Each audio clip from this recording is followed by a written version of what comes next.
Welcome to T4 tutorials. मैं हूं professor फजल रहमान शामिल और आज की इस वीडियो में मैं आपको बताऊंगा कि डिसीजन कवरेज क्राइटेरिया कैसे काम करते हैं। अब यहाँ पर देखिए हमारे पास एक कंडीशन है, if x is less than 8। अब ये हमारे पास एक कंडीशन है, लेकिन इसी कंडीशन के ट्रू होने के बाद हम किसी और स्टेटमेंट को एग्जीक्यूट करने जाएंगे और इसी कंडीशन को फॉल्स होने के बाद हम किसी और स्टेटमेंट को एग्जीक्यूट करने के लिए चले जाएंगे। तो यहाँ पर ये जो हमारे पास ये जो ब्रांचेस हैं ट्रू और फॉल्स की, ये जो है ये डिसीजन कवरेज को डिफाइन करेंगे। पहला टेस्ट केस ये हो गया और दूसरा टेस्ट केस ये हो गया।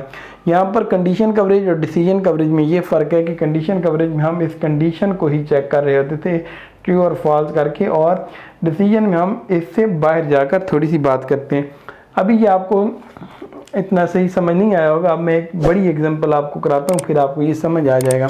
अब यहाँ पर देखिए हमारे पास दो कंडीशंस हैं, if A is greater than 7 और बी इज़ ग्रेटर देन 40। कितनी कंडीशंस हैं? दो। एक कंडीशन ये है और एक कंडीशन ये है। अच्छा, अब बात क्या है कि इस सारी कंडीशन के ट्रू होने के बाद हम यहाँ पर आएंगे, किसी और स्टेटमेंट को एग्जीक्यूट करेंगे और इसको फॉल्स करने के बाद हम किसी और स्टेटमेंट को एग्जीक्यूट करेंगे। तो यहाँ पर भी जो हमारे पास डिसीजन कवरेज में टेस्ट केसेस बनेंगे वो दो ही बनेंगे, क्योंकि या तो हम यहाँ आ सकते हैं या हम यहाँ आ सकते हैं। तो इस केस में कितने टेस्ट केसेस बनेंगे? दो टेस्ट केसेस बनेंगे।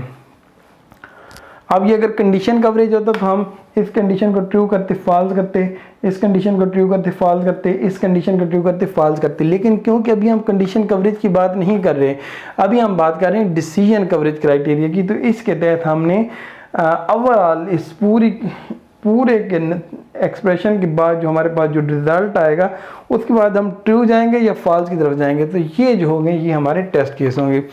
अब हम एक और एग्जाम्पल चलने निकाल लेते हैं। If A is greater than 7 और B is greater than 40 and C is equal to 0। हमारे पास यहाँ पर 1, 2, 3 कंडीशंस हैं। 3 कंडीशन हो, 4 हो, 5 हो, 6 हो, जितनी मर्जी हो, हमें उससे गरज ही नहीं। हमें तो गरज है इससे कि हमने इधर आना है या फिर हमने इधर जाना है। तो इस केस में भी हमारे पास डिसीजन कवरेज की अगर हम बात करें तो हमारे पास टेस्ट केसेस बनेंगे दो, और अगर कंडीशन कवरेज हम कर रहे होते तो फिर हमारे पास दो, 4 और 6 टेस्ट केस बनते।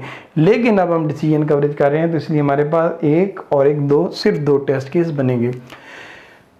डिसीजन कवरेज क्राइटेरिया के अलावा अगर आप कंडीशन कवरेज की वीडियो देखना चाहते हैं तो उसका लिंक भी आपको वीडियो डिस्क्रिप्शन में मिल जाएगा, तो वो भी आप देख लीजिएगा।